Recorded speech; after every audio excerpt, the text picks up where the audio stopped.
Assalamualaikum warahmatullahi wabarakatuh. Perkenalkan, nama saya Nabila Basini Putra dari B9 NIM G00230068. Saya di sini akan membuat laporan praktikum anatomi. Yang pertama, saya akan menjelaskan tentang area Portman. Area Portman yang berada di cerebrum.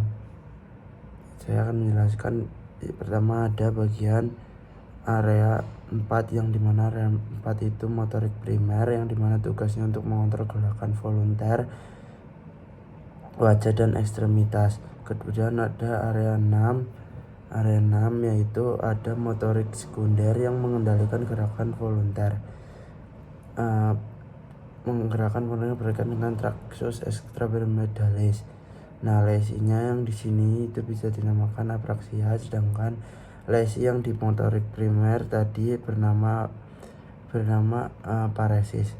Kemudian ada area sensorik primer yaitu area 312, di mana area sensorik primer ini itu tugas untuk mengenali sumber, kualitas dan kuantitas suhu, nyeri dan raba tekan. Dan kemudian ada area 43 yaitu area gustatorik, mengenali rasa melalui indera pengecapan. Kemudian ada area 44 dan area 45 yaitu area bicara motorik atau area Broca, di mana lesi di sini disebut afasia Broca. Kemudian ada area 39, 40, 22 di area bicara sensorik atau area Wigner, di mana lesi di sini disebut afasia Wigner. Jadi lesi pada area Wigner ini menyebabkan seorang tidak dapat memahami isi pembicaraan namun dapat berbicara sehingga responnya tidak selaras dengan pembicaraan. Kemudian area 4142 yaitu area auditori primer, 22 area auditori sekunder, 17 area visual primer, dan 18 dan 19 itu area visual sekunder.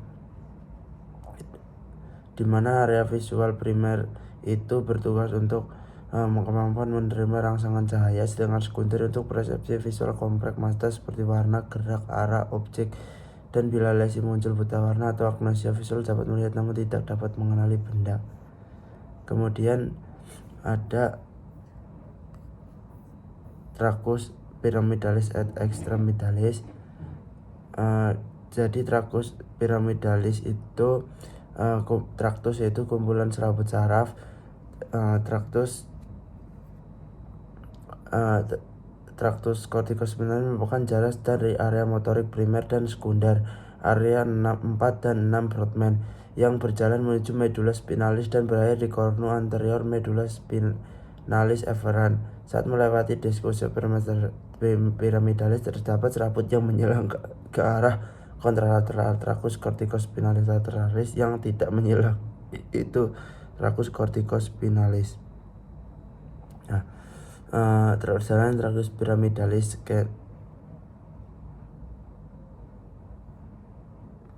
yang pertama itu ada dari korteks cerebri, nanti dia akan berjalan ke curs porterius capsula intima, kemudian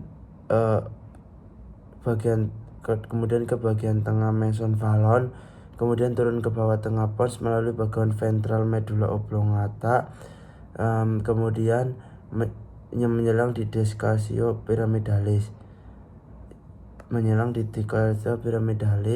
tragus corticospinalis lateral dan tragus corticospinalis anterior. Yang menyelang itu yang lateral, kemudian akan bertemu di cornu anterior medulla spinalis.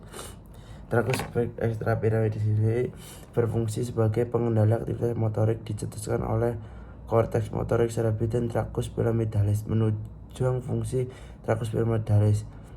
Tragus pyramidalis ini terdiri dari tragus vestibulospinalis sebagai keseimbangan dan tonus otot, kemudian tragus reticuloventrolaris berasal dari pons, tragus reticulospinalis lateralis berasal dari medulla oblongata, tragus tectospinalis berasal dari mesonfalon menuju medulla spinalis. Kemudian ensofalon. Ya, di sini ada embriologi ensofalon, yang dimana pada minggu sebelumnya pada minggu ketiga itu dibagi menjadi 3, yaitu ada prosencephalon. Minggu 3 sampai ke 4 itu dibagi menjadi 3, prosencephalon, mesencephalon, brachiocephalon, yang dimana nanti akan pada minggu kelima akan tumbuh menjadi yang prosencephalon ini akan tumbuh menjadi telencephalon dan juga diencephalon, dan yang mesencephalon itu akan jadi mesencephalon, dan rhombencephalon itu menjadi metencephalon dan myelencephalon, yang kemudian yang telencephalon ini akan menjadi cerebrum, sedangkan yang diencephalon ini akan menjadi seperti thalamus, epithalamus, subthalamus. Kemudian yang mesencephalon ini menjadi midbrains, kemudian yang metencephalon ini menjadi pons dan cerebellum, kemudian yang melencephalon ini menjadi medulla oblongata. Nah, berikut embriologinya. Kemudian lanjut ke cerebrum. Cerebrum ini otak yang besar, bagian encephalon yang terbesar, terletak di foracardi anterior et medulla, terdiri atas 2 belahan, yaitu hemispherium dexter genital. Hemispherium ini dipisahkan oleh visura longitudinalis itu yang tengah ini. Cerebri dan dihubungkan orbit oleh callosum. Nah, di tengahnya terdapat flux cerebri yang berfungsi untuk seperti menghubungkan hemisferium kanan dan juga kiri. Nah, cortex cerebri tersusun atas bagian yang paling luar yaitu tersusun atas lipatan gyrus dan sulcus. Gyrus itu bagian yang menonjol, sedangkan sulcus bagian cekungan. Nah, berikut cortex cerebri terdiri dari berbagai lobus. Yang pertama ada lobus frontal, kemudian ada lobus parietal, kemudian ada lobus temporalis, kemudian ada lobus occipitalis, kemudian ada lobus limbicus dan insula. Nah, lobus limbicus dan insula ini letaknya tersembunyi, di mana letaknya kalau dilihat dibuka di sini dapat terlihat lobus limbicus dan insula. Kemudian ada beberapa sulcus yang terdapat di frontal, di mana yang frontal dan parietal ini ada namanya sulcus, yaitu sulcus centralis, di mana ini yang terdapat 2 bagian, yaitu area presentalis dan postcentralis, di mana itu sebelum sulcus centralis dan post sudah sulcus centralis. Kemudian ada sulcus lateralis, di mana dia memisahkan antara lobus frontal dan parietal dengan lobus temporal, letaknya di sini. Kemudian ada sulcus parietal occipitalis, di mana dia memisahkan lobus parietal dan occipital. Kemudian ada sulcus cacarina, yaitu terletaknya di sini. Kemudian ada berbagai macam gyrus. Gyrus presentalis tadi sudah dikatakan, yaitu gyrus presentalis itu diantara sulcus presentalis dan sulcus centralis. Kemudian gyrus frontalis superior, di superior sulcus frontalis superior. Kemudian ada gyrus frontalis medius, di antara sulcus frontalis superior et inferior. Ada gyrus frontalis inferior, di inferior sulcus inferior, di sulcus frontalis inferior. Kemudian ada gyrus di lobus parietal. Di lobus parietal itu ada lobus parietal superior, terletak di antara sulcus centralis dan sulcus postcentralis. Kemudian ada lobus parietalis superior, yang ini postcentralis. Kemudian ada gyrus parietalis inferior, ada gyrus parietalis superior inferior dipisahkan oleh sulcus intraparietalis. Kemudian ada gyrus temporalis. Gyrus temporalis ini terletak di sini, yaitu dibagi menjadi temporalis superior, temporalis medius, dan inferior. Yang superior itu terletak di inferior sulcus centralis dan superior sulcus temporalis superior. Gyrus temporalis medius ini di antara sulcus temporalis superior dan ad medius. Gyrus temporalis inferior di inferior sulcus temporalis medius. Kemudian ada gyrus occipitalis, ada 3 yaitu gyrus occipitalis superior, gyrus occipitalis inferior, gyrus occipitalis superior et inferior dipisahkan oleh sulcus occipital lateralis. Kemudian ada lobus limbicus berada di facies medialis hemispherium cerebri mengaringi corpus callosum. Dan di encephalo yaitu ada gyrus cinguli, gyrus hippocampus, area subglottis dan formatio hippocampi, di mana area subglottis itu tersusun atas gyrus subglossus dan gyrus parofaltorius serta gyrus praetemalis. Formatio hippocampi tersusun atas hippocampus, organ rudimeter formation hippocampi, subiculum dan gyrus dentatus. Kemudian ada medulla spinalis. Medulla spinalis ini tersusun atas 31 plexus, di mana tersusun atas 31 keluaran seperti ini, dan ada beberapa plexus, yaitu di mana plexus cervicalis ini dibentuk oleh ramus primary ventralis nervus cranialis 1-5. Kemudian nervus spinalis yang berasal dari segmen kranial 1-4. Plexus berjari dibentuk oleh nervus cervicalis 5, 6, 7, 8 et thoracical 1. Kemudian ada plexus lumbosacralis, plexus lumbalis, nervus lumbalis 1-5. Kemudian plexus sacralis, nervus sacralis 1-4. Kemudian plexus coccygeus sacralis 4-5. Nah, bisa dilihat di sini terdapat intumensia cervicalis dan intumensia lumbalis, di mana intumensia cervicalis ini setinggi C3 sampai T10. Kemudian penebalan maksimalnya itu berada di C12.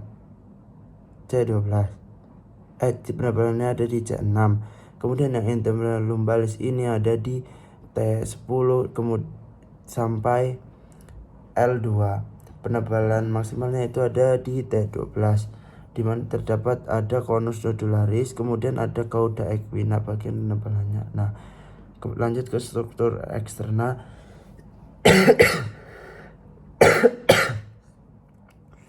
Struktur eksterna dari medulla spinalis, di mana ada fissura mediana anterior, fissura mediana posterior.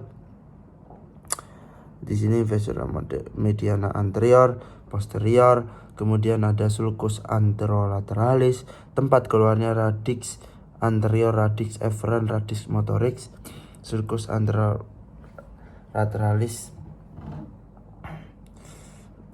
Kemudian ada sulcus posteralis, tempat keluarnya radix posterior, radix afferent, radix sensoric. Nah, berarti kita dapat dilihat di sini bahwa anterior itu menginterpretasi yaitu motorix dan juga efference, di mana dari radix anterior ini tugasnya untuk meneruskan impuls. Nah, untuk sulcus posterolaterales, tempat keluarnya radix posterior itu sensorik, di mana ini afferent, jadi dia menerima impuls.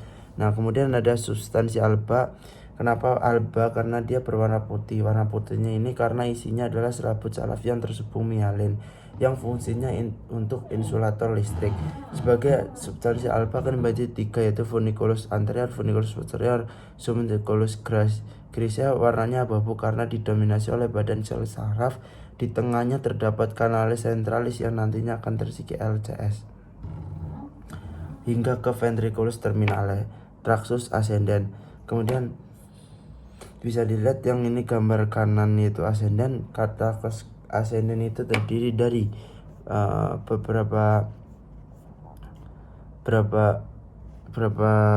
bagian, yaitu ada spitalotalamik anterior dan spitalotalamik lateral, di mana spitalotalamik anterior ini membawa rangsangan dan raba. Kemudian spinotalamik lateral itu nyeri dan suhu. Kemudian ada spinocerebellar anterior et posterior, di mana ini untuk keseimbangan dan proprioceptif. Kemudian ada columna dorsalis posterior, Ini melokalisasi sentuhan getar di dua titik dan proprioceptif.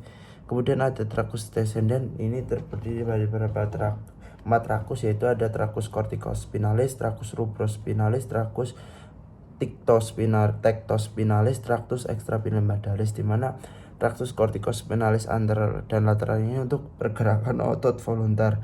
Kemudian trakus rubrospinalis untuk menghubungkan trakus extrapyramidales dan gerakan otot kontralateral. Kemudian trakus tectospinalis merupakan trakus extrapyramidales, fungsinya untuk refleks pada lengan, respon terhadap penglihatan, pendengaran, atau kulit. Kemudian trakus extrapyramidales ini fungsinya untuk mempertahankan keseimbangan dan koordinasi gerakan kepala dan mata. Kemudian ada cranial nerve. Baik, cranial nerve ini ada beberapa bagian, yaitu bisa diurutkan. Urutan keluarnya itu ada 1 dan 2 itu di encephalon. Kemudian 3, 4, 5, 6, 7, 8, 9, 10, 11 di tungkur cerevi. 3, 4 itu di mencephalon, 5, 6, 7, 8 di pons, dan 9, 10, 11, 12 di medula oblongata. Nah, dari gambarnya kita bisa lihat olfaktori ini akan menginervasi dari hidung, optikus ini menginervasi dari mata, kemudian oculomotorius ini trochlear abducens menginervasi otot-otot mata atau bagian-bagian mata. Kemudian nervus trigeminus ini menginervasi wajah. Kemudian facialis juga otot-otot di wajah. Kemudian menginervasi glandula yang ada di sini. Kemudian vestibulocochlearis itu menginervasi gambar yang ini. Kemudian glosopharyngeal menginervasi dari paring serta lidah. Vagus menginervasi organ-organ visceral juga telinga. Kemudian aksesoris dari musculus sternocleidomastoideus. Kemudian hypoglossal menginervasi lidah juga.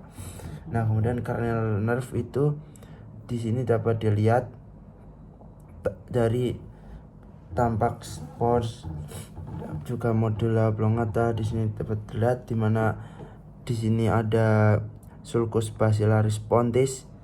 Kemudian di sini keluarnya nervus trochlearis yang berada, nervus trochlearis itu keluarnya di sulcus trochlearis itu keluarnya di caudal colliculus inferior. Kemudian ada trigeminus di mana keluarnya di brachium pontis. Kemudian ada nervus abducens di sini, di mana keluarnya di sulcus bulbopontinus, yaitu yang di sini. Kemudian ada nervus facialis dan nervus vestibulocochlearis di mana keluarnya di angulus cerebrospinalis. Kemudian ada di sini kita lihat terdapat nervus yang keluar juga, yaitu ada nervus glossopharyngeus, vagus, accessoris, dan hypoglossus, di mana glossopharyngeus, vagus, hypoglossus itu keluar dari sulcus posterolaterales, sedangkan hypoglossus sulcus anterolaterales. Nah, kemudian di sini cranial nerve yang keluar di sini dapat kita lihat, di mana ada lamina gribosa. Di sini tempat keluarnya nervus 1, yaitu nervus olfactory. Kemudian ada canalis opticus di sini, yaitu tempat keluarnya nervus 2, yaitu nervus opticus. Di sini terdapat kemudian viscera orbitalis superior, di mana keluarnya nervus olfactoricus, nervus oculomotorius, nervus trochlearis, nervus 5 cabang 1, nervus ophthalmicus, dan nervus abducens. Kemudian ada foramen rotundum, di mana di sini keluarnya nervus 5 cabang 2, yaitu nervus mandibula maxillaris. Kemudian ada foramen oval, yaitu ada nervus mandibularis. Kemudian ada kita lihat meatus aucticus internus, di mana keluarnya nervus facialis dan vestibulocochlearis. Di sini ada foramen jugular, tempat keluarnya nervus glossopharyngeus, vagus, dan accessorius. Kemudian di sini ada canalis hypoglossal, tempat keluarnya nervus hypoglossal. Kemudian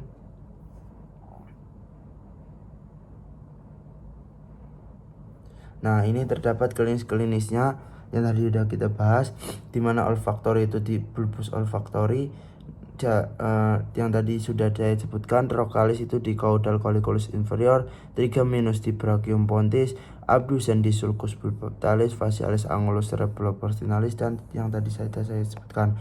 Nah, ini juga saya sudah sebutkan. Nah, masing-masing nervus tersebut terdapat lesi. Jika kondisi lesi pada nervus olfaktori dinamakan anosmia, jika nervus opticus dinamakan anopia, jika nervus oculomotorius, trokalis, dan juga abducens mengalami lesi, ini dapat menyebabkan mata juling, kemudian pandangan ganda. Kemudian nervus trigeminus jika mengalami lesi itu bisa menjadikan nyeri wajah, sedangkan nervus facialis bisa menyebabkan baleflasi, vestibulocochlearis bisa menyebabkan vertigo, glosopharyngeus bisa menyebabkan nyeri saat menelan, vagus ini bisa menyebabkan batuk, muntah, dan pingsan. Kemudian nervus accessorius ini bisa menyebabkan lesi pada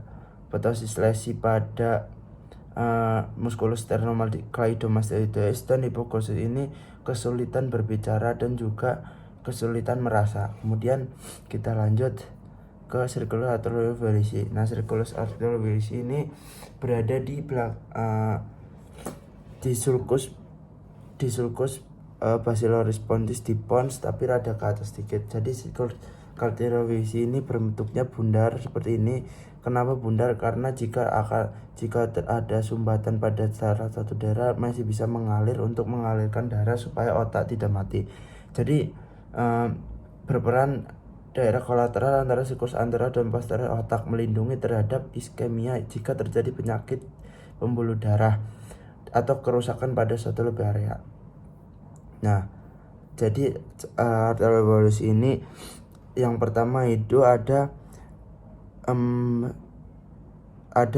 arteri subclavia, di mana arteri subclavia ini akan naik ke atas menjadi arteri carotis, di mana carotis itu dibagi menjadi dua yaitu ada carotis eksterna dan interna. Mana interna ini yang kita bahas, dia akan memvalkulasi dari cerebrum, sedangkan yang eksterna itu akan menguasai bagian luar seperti kulit wajah dan seperti kulit kepala. Nah, kemudian arteri carotis interna ini akan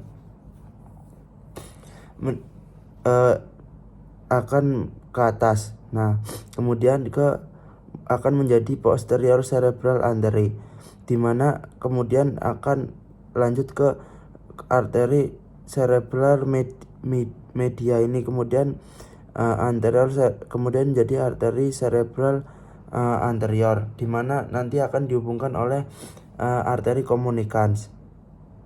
Nah, antara arteri posterior dan media ini akan dihubungkan oleh arteri communicans posterior, di mana yang di sini terdapat arteri basilaris ini, dan juga dia akan ikut berperan dalam sirkulasi velysi atau menyabang juga menjadi arteri cerebral arteri ini.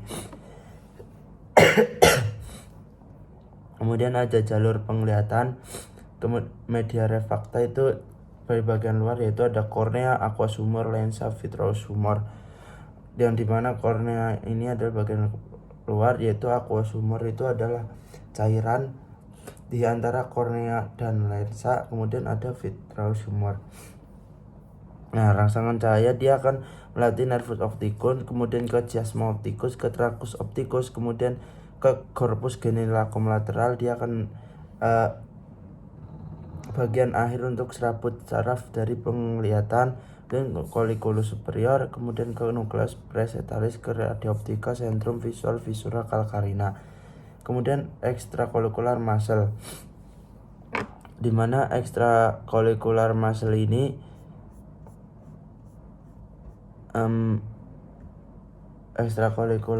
ini dia ada beberapa otot yang berada di untuk menginervasi mata, yaitu ada superior rectus, ada inferior rectus, kemudian ada lateral rectus, kemudian ada obliquus superior, obliquus inferior, kemudian ada rectus medialis, kemudian ada levator palpebra superior. Nah, ini terdapat muskulusnya, di mana levator palpebra itu meningkatkan palpebra superior, meningkatkan palpebra yang diinervasi nervus 3. Kemudian ada obliquus superior, di mana obliquus superior ini akan mengabduksi, depresi, dan rotasi medial. Dia diinervasi nervus 4. Kemudian ada obliquus inferior.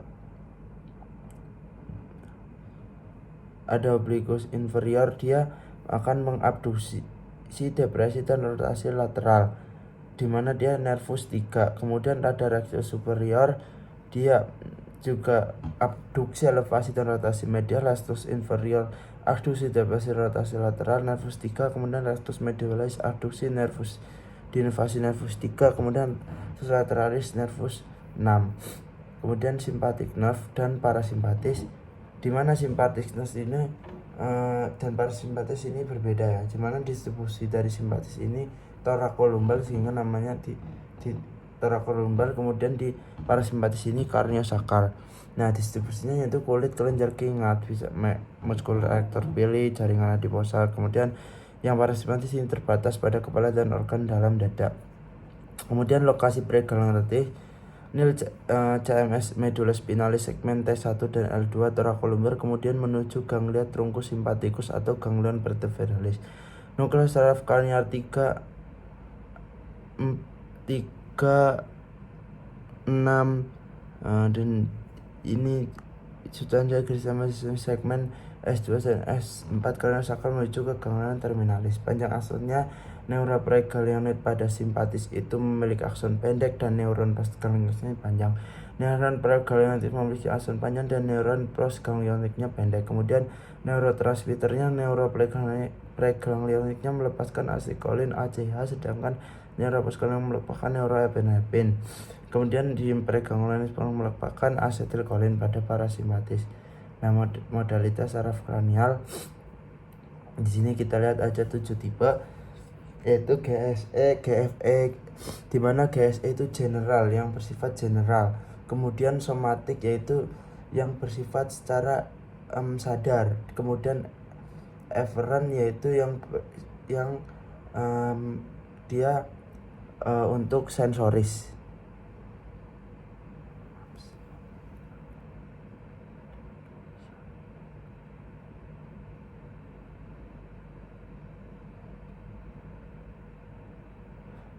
Yang afferent itu ya untuk sensoris, visual kita motorik untuk skeletal.